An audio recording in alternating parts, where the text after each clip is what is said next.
Hello YouTube, this is Neon. I'm going to be talking about forgiveness today. I'm going to title this Forgiveness, an Alternate View. I'm going to title this talk today, Forgiveness, an Alternate View. If a person was sexually abused once or many times or for many years as a child, if a person was raped or raped many times, perhaps kidnapped and raped over a period of days or weeks or even longer, a person who may have been brutally beaten by their mother and or father throughout their childhood, I do not believe that a person who has suffered this kind of abuse needs to forgive the perpetrator of that abuse in order to heal. At best, it's optional, but I believe and am convinced that a person who has suffered this kind of abuse does not need to forgive in order to heal. I might mention some names, but I won't, of great famous people who say this. Well, if you want to heal, you need to forgive that person. It's not really letting them off the hook, but it heals you. It's not for them, it's for you. This is a cliche. This is a platitude. This is something that people say all the time. And when they say it as though it's their own original idea. They say it as though it is this big paradox. It would be a paradox if it were true. The reality is that forgiving someone who perpetrates these kinds of crimes, forgiving the perpetrator doesn't heal the person who survived the crime. People say this because they don't want the survivor, the person who was victimized, to talk about their pain. They just want them to be quiet because they don't want to hear it. Because when the survivor talks about the pain, the person who listens has to get uncomfortable. They get uncomfortable, very uncomfortable, hearing about human evil.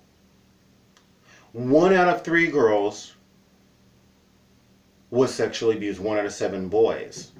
And my understanding is the majority of these victims, these children who are victimized, it is before the age of 12. The majority is before the age of 12. So we know that everybody either was abused, has a partner or a close friend who was abused, or may know an abuser, or they themselves are an abuser, or, as is generally the case with abusers, they may be a woman who allowed someone to abuse their children. So when the survivor talks, she or he makes the person listening feel very uncomfortable facing human evil, and they want to silence them with the platitude of, you need to forgive, that's why you're in pain and why you're suffering. You do not need to forgive in order to heal. This talk is about forgiveness and my view on forgiveness. So I don't want to go off on a tangent. I want to stay focused. I will talk about some of the things that I do to heal from the years of sexual abuse that I have survived. Excuse me.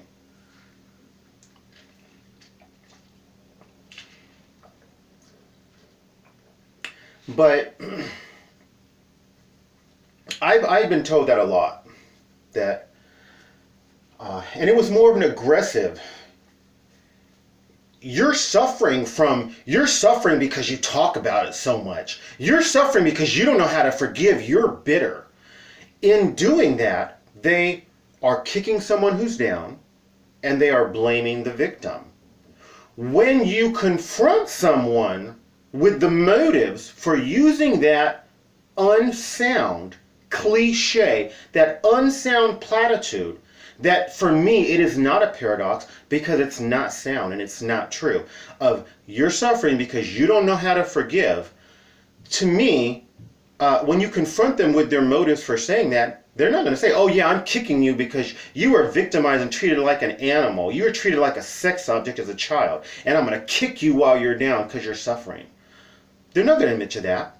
I'm going to try to silence you because you make me feel uncomfortable. They're not going to admit to that. They don't have the courage or the self-knowledge to admit to that. So what they're going to say is, I'm trying to help you and you're attacking me. Again, they're going to attack the victim. No matter what happens, you will be attacked. And you will be blamed. You will be blamed for this.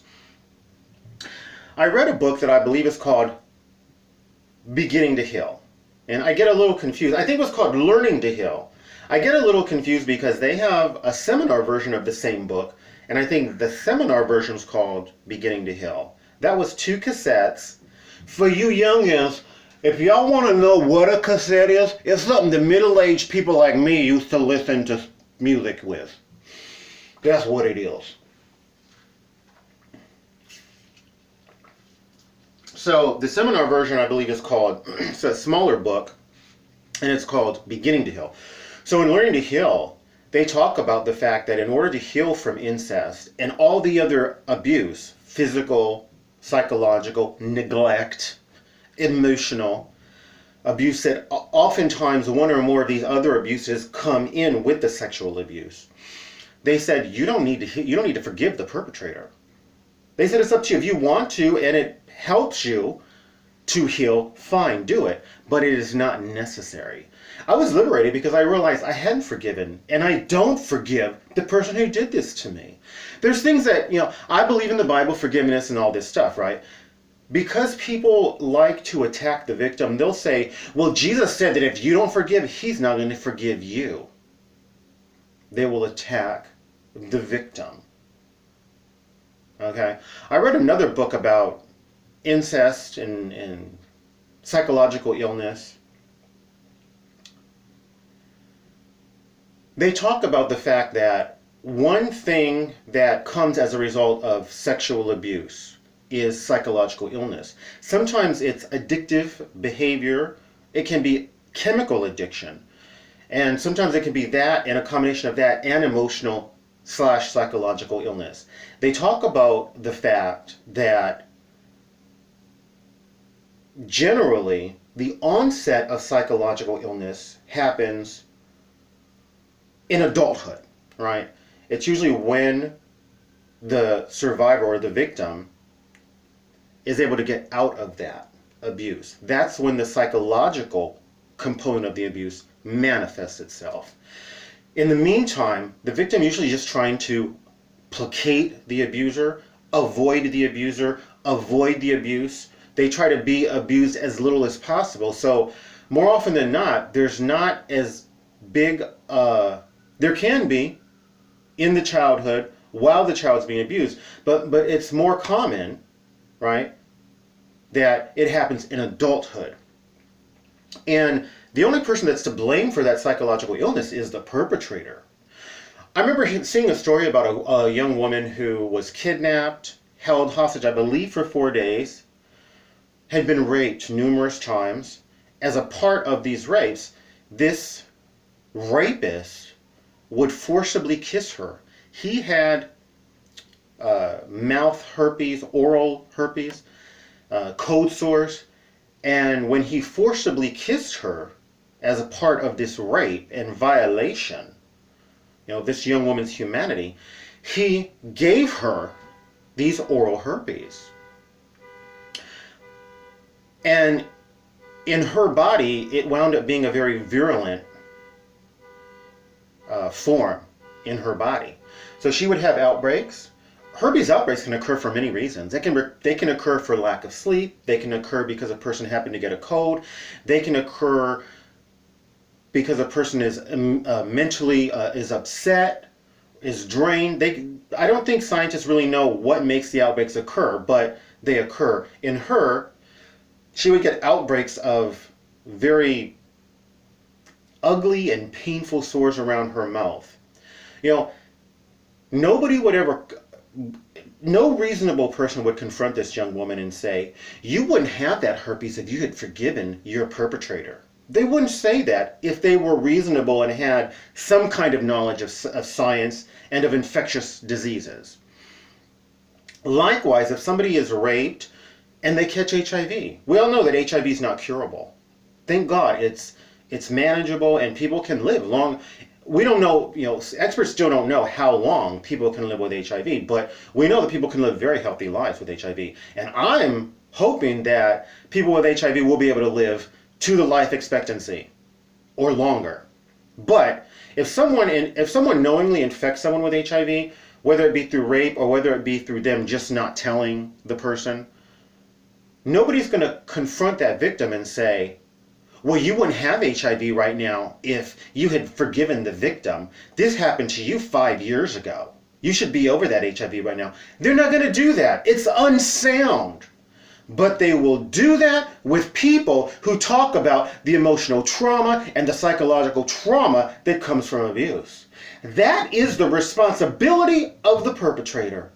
And to try to tell somebody that you wouldn't be suffering right now, which for me, it wasn't done in a very manipulative, albeit supposedly altruistic, and this ill-informed effort to help someone, like you see on the talk shows and the pastors that supposedly are trying to be helpful, telling us to forgive so that we can heal, as though they invented that idea, and we ain't heard that a million times. It is a platitude. People would tell me straight up, they'd be like, you're bitter, you're suffering, you don't have mental or emotional illness, you just feel sorry for yourself, and if you would forgive and stop talking about it, then you would be better. You would get better and you'd heal. That's the reason why you're suffering. And it's not true. Any more than if a person lost a limb because of what somebody did to them, somebody chopped off their hand, or they caught HIV or herpes because somebody raped them, it's the perpetrator's fault. Even though they will have that condition for their whole life, right? Until they find a cure for herpes and HIV. And if they lose a limb, they're not going to get the limb back if someone assaulted them and cut off their limb. So 10 years later, if a person's talking about they're suffering from a herpes outbreak, they have a right to. It is the perpetrator's fault. I wish people would say, what you're talking about makes me feel uncomfortable. Please don't talk about that because I really can't bear to hear what you're talking about. It disgusts me. It reminds me of my own trauma or some loved one, one of my loved ones' trauma. And I don't feel comfortable with hearing that. Rather than trying to attack me, never calling it an attack, and telling me that because I didn't forgive, I'm suffering right now. It's not true. Some of the things that I do to heal from my trauma and my mental illness, I do positive affirmations. I listen to about an hour and a half of positive affirmations every day, sometimes more, sometimes less. I do mantras every day, particularly upon waking and sleeping. I read personal growth books on a daily basis. And right now what I've done, more than reading personal growth books on a daily basis, is that I've memorized passages from numerous personal growth books, and those are part of my mantras that I have recorded. I've attended various meetings, support groups for people who have survived incest. I avoid narcotics. I don't even smoke pot now because of the munchies, which has made it very difficult for me to get a perfect body. And I want a perfect body. I did this workout challenge where I'm challenging myself to get in excellent shape, and I want to come back in it's going to be 10 weeks and look good when I take my shirt off. But anyway, these are some of the things that I do to heal from the incest that I suffered. But forgiveness, it's not necessary.